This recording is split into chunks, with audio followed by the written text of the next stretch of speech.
One of the best test series ever, the 2023 Ashes, has come to its conclusion with England and Australia sharing the spoils. But Australia were the holders and they retained the urn. But do they really deserve to win the Ashes? That's what we are going to discuss in this live. Hello and welcome to WION Sports Extra. I am Nikhil Mathur and I'm joined by my sports writer Digvay Singh Deo and by my colleague Vidur Kathuria. Straight up, who do you think was the best team according to you? Let me first put out a disclaimer. We did a similar kind of a chat maybe 20, 30 days ago, saying that you can't argue Australia have retained the Ashes because they won the two matches. But your question is, who was the better team? At the end of the series, England the better team, without a doubt. The way they came back, we'll expand on this. The way they came back from 2-0 down, won two test matches, should have won the third, and then you go back and look at the final margins in the series.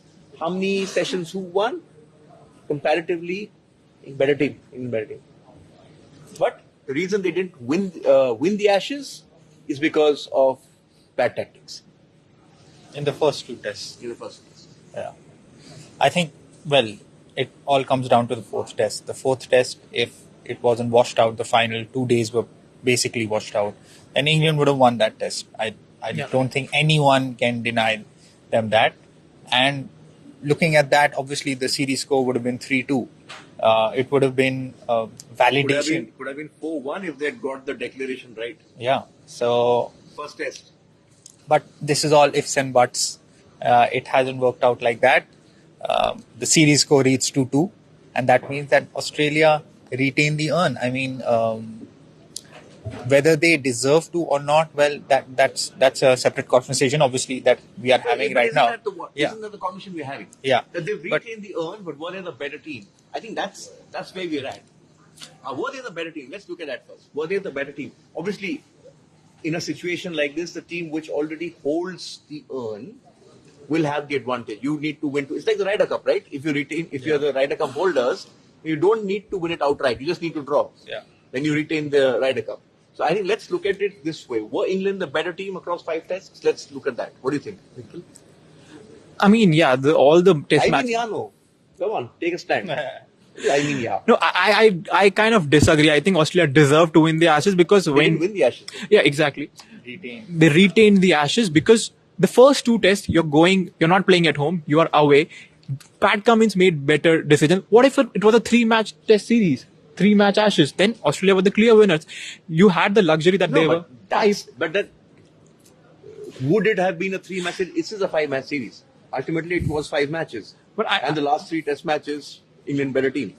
Yeah, definitely. Last 3 matches, England were the better team, but Australia were in, like, all the sessions, all the matches went down to the wire. So you can't really pinpoint. For the first 2 test matches, I think Australia were the better team, and that's what they had the lead of 2-0. Courtesy of Ben Stokes' poor declaration or whatever you call it, Pat Cummins made better decisions. No, that's a good point. And in the first 2 test matches, England were trying to, and we discussed this, England were trying to be too smart for their own good. Exactly. And this bass ball, and they try to take it up a notch without having that, what do you say, that when you go all in, you need to have at least 3 aces. Yeah. They didn't hold all the aces. I think he bluffed. Yeah. They called his bluff. I think exactly. What do you think? Australia, better team, England better team? I think England went with the all or nothing kind of approach in the first 2 tests, which paid off for them earlier coming into the Ashes, but they had to sort of tone that approach down, which they did, to be fair to them. They adapted. I think both teams adapted. Yeah. England, remember, no Stark. Then Stark ends up playing the next 4 test matches, 2, 3, 4 and 5. Yeah. I think as the series went on, they realized it's not going to be the bats ball blueprint. I think Australia also hamstrung, and I think that's an important point. Australia hamstrung the moment Nathan Lyon in his 100th successive test got injured. Exactly. That actually hurt them very badly. Very badly. But England also made changes, with Vokes coming in, Harry Brook going up to 3rd. They tried to shuffle. Moeen Ali going up to 3rd. They shuffled. I think Vokes and Mark Wood made the point after the series, since we have come in, the series score is 2-0. But I think it might sound controversial, but I think James Anderson was the difference because he couldn't win a single session for England. Usually he will win you one session, but throughout the matches that he played, he didn't have that impact. And if they would have played Ollie Robinson in one of those matches, I think he would have had a greater impact than Anderson. He's a champion player, but he had no impact in the series, and that's what England missed. I think the pressure's on him not to retire. Yeah. Now that Broad has gone on a high. Yeah, let's be fair. Jimmy Anderson had a shocker of the series. Very bad. By his standards. Yeah. He kept it tight. He kept it tight. He kept it tight, but he had a shocker of the series. But I just think when England look back, and when not England, but I think Stokes and Robke will sit. Yeah. Stokes and Robke and McCullum will sit. I think Robke's decision will be important. Yeah. And he will have to tell them that you gambled in that first test. There was no way you should have lost that first test. Yeah. That's it. Series there. And That match, and we've discussed this over and over and over again. That one bad call, trying to force the pace of, perhaps just trying to, Oversmart up the of- ante, yeah. being oversmart. Yeah. Say it as it is. No, and even in the second test, when they were Australia were bowling those bouncers, England were trying to hook and pull all the balls. But then in the third and fourth test, they were like, Ben Duckett let a few bouncers go, and I'm like, okay, this is new for Ben Duckett because he has this habit of going after every ball. So they made those changes, and also I think they tried to live up. Oh, we're going to play aggressive. exactly. But I'm going back to a conversation with my friend Roland Altmans, former coach of the Indian hockey team. So Roland in London Olympics was with the Dutch team. And at that point of time, the Indian hockey team had gone back to the Olympics under Michael Lobbs, and it was attack. And we played attack against Germany, I think, and we got hammered. So I bumped into Roland outside the games village. I said, what do you think of the Indian policy of attack? He said, attack without defense is suicide. And I think England learnt. To their credit, they learnt. But you've surrendered the initiative. The urn still goes back to Australia. And you are not favourites even though Australia will be in transition. We'll talk about that. But when it goes back to Australia, Australia will be clear favourites. Clear favourites on those conditions. Yeah. I think what England and the English press have been discussing, even Zach Crawley made the point before the match that it will be a moral victory for them if they win the fifth test. And that is what maybe Robke and the English management will discuss. Is this a moral victory for them?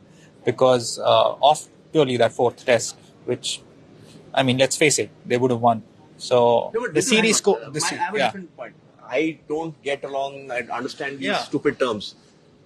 You're there to win the Ashes. Yeah. You're there to take that urn away from Australia and keep it at Lord's or wherever ECB is located. You didn't do that. So hollow victory, moral victory is all a load of rubbish. It's absolute rubbish. Australia retained the urn. The series score is 2-2, without a doubt. There is no moral victory. And England have themselves to blame. Yeah. I think we're in agreement on that. Yeah. You ready to play smart cricket. You clearly had the Aussies rattled. I mean, some of the hitting in that first day of that first Ashes test, man, telling you, I never expected England to do this to Australia. And I backed Australia to win the series. Yeah. You thought, okay, you do it to an India, not full strength, but a full strength Australian team with those quicks. And those quicks were good. Good. Yeah. All 250 plus. Okay, we have a comment here. Ronak says Australia displayed consistency and resilience despite England's baseball attack.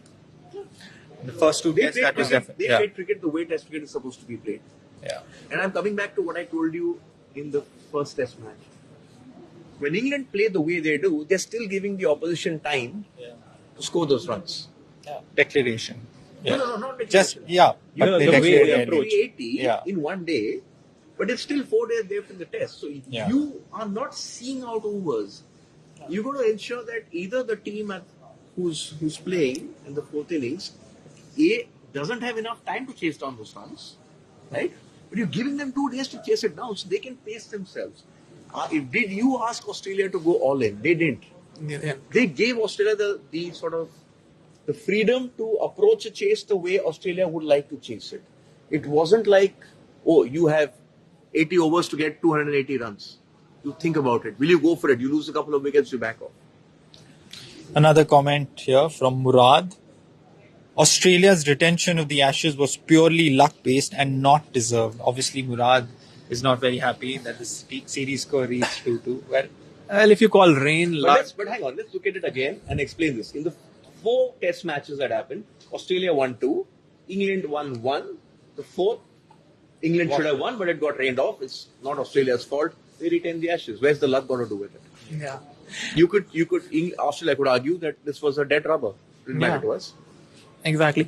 And But they gave it a shot yesterday. Yeah. And big controversy. You see?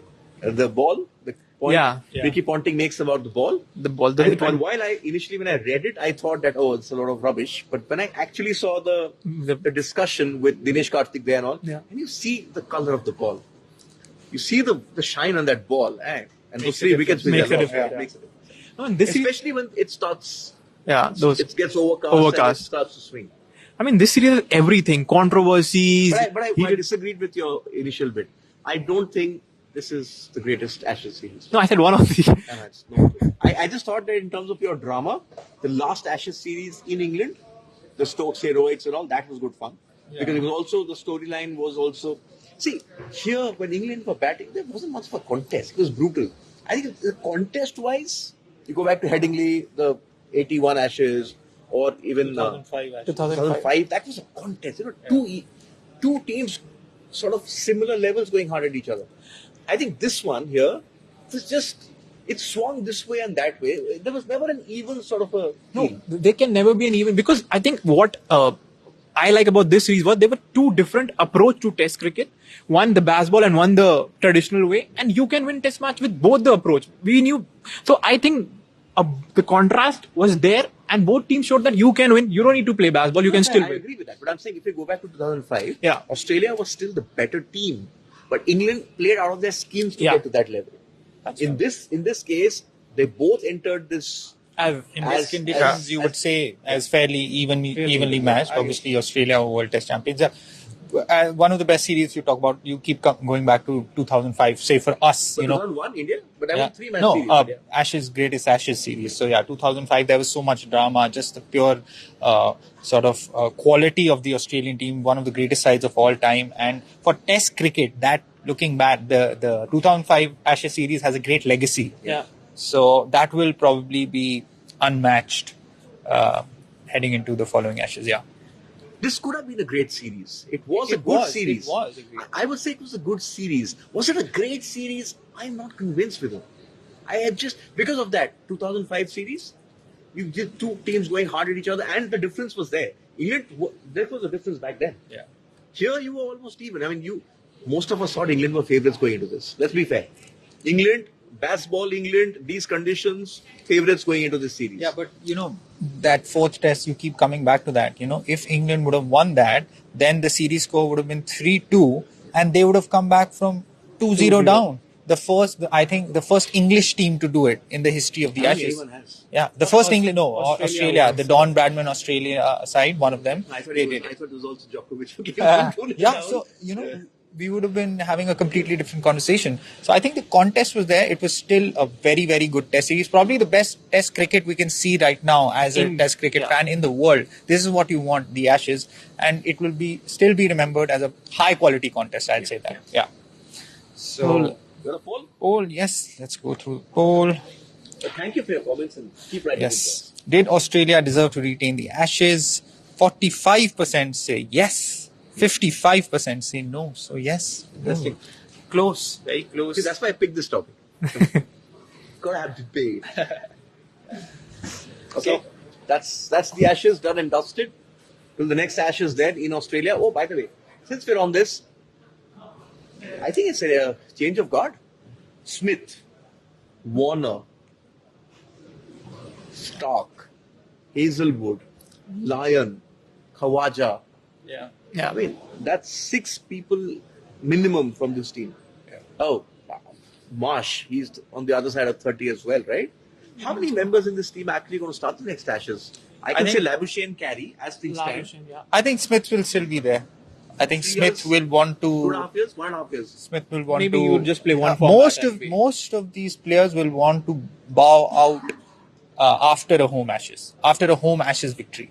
But I think it's No Obviously, it's Warner for sure. Warner is gone. I think they will look beyond him now. But I think Smith and maybe even Khwaja, these guys will look to bow out on a high. How would you look at Smith and Labuschagne?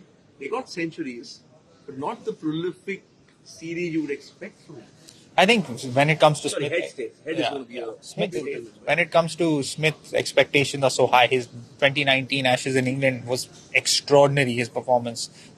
He did not quite live up to the expectations this time around, but that century, he has got a century. But it came pretty yeah, late in the pretty, season. yeah. Even Labuschagne, even is a century just an indicator? I mean, if you two are the top 2 ranked batters in the world, and Head was still there as well, right? Top 3. Didn't sort of grab the Ashes by the scruff of its neck. And I think his performance... Which I think Stokes did. fair. Which I think Stokes did. Jack Crawley did. I think he has been a... Crawley, Harry Brook. Harry Brook won. He best won that two. match. Yeah. Even Root. I think he set the tone for the Ashes. Yeah. For England. I mean, Root second inning was scoring at what? More than run a ball. Root Same Root can't get a game in the England ODI squad. I think... In the Rajasthan Royals squad. I think Root is one of the most transformed players. This baseball has definitely transformed. He plays this ramp shot and all those. I think they might look him But I for the actually T20. thought that a lot of credit goes to Harry Brook and all and Bairstow. But for me, the best England player of the series is Zach Crawley. Exactly. Yeah. Outstanding. That century that Yes. And I still remember the first ball of the first test match. Pat Cummins bowling him and Set the tone. tuck, boundary. day. How about that? Michael Saylor used to do that. Back in the 90s, the Ashes stayed. Another Indian used to do Within that. the Seva. First ball. 2011 World Cup. Every ball, I think- 4 or 5 matches. Till- started off with a boundary Yeah. till the Pakistan. Till the Pakistan. I think now this England team is more or less set. Yeah. And going into now the new World Test Championship cycle, they will want to win They'll it. be in the final. they will win the They will want, I They will don't now see target a any World team, Test Vidhu, champion. Yeah. I don't see any team in world cricket being able to beat them. Unless you come to India and we prepare a Rust Bowl. Yeah. 3 days. Yeah, but Which will happen in 6 months. like we had last time. But I just think that I remember the last time, it was last year, right? Yeah. When they came over here, they were mentally, they were not fresh. They were Yeah. two minds. They'll go on an attack. And the pressure then is, just think of it, England will attack, England will score 280, 290 on those dust bowls. And then India will have to bat on those dust bowls as well, right?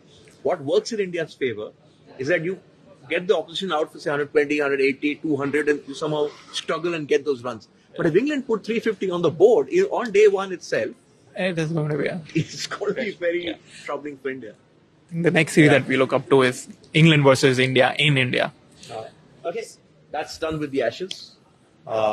They can be consigned to the Ashes, but some good memories. And let's create some good memories for the 6:30 show. Yeah. Sticking to cricket, India will take on West Indies in the series deciding ODI in Trinidad. Will they continue to The experiment Brian Lara Stadium, at the Brian Lara Stadium? Prince of Trinidad. Yeah. So will they continue to experiment and iron out any chinks for the World Cup, or will they want to win the series against West Indies? They have not lost to West Indies since 2006, and so that If remains. you can't beat this West Indies team, you didn't make it to the World Cup. You can't be favorites to win the World Cup at home. Yeah. And listen, they're going to play a full team today. Let's be very honest. Experimentation worked first 2 games. Okay, fine. Series on the line.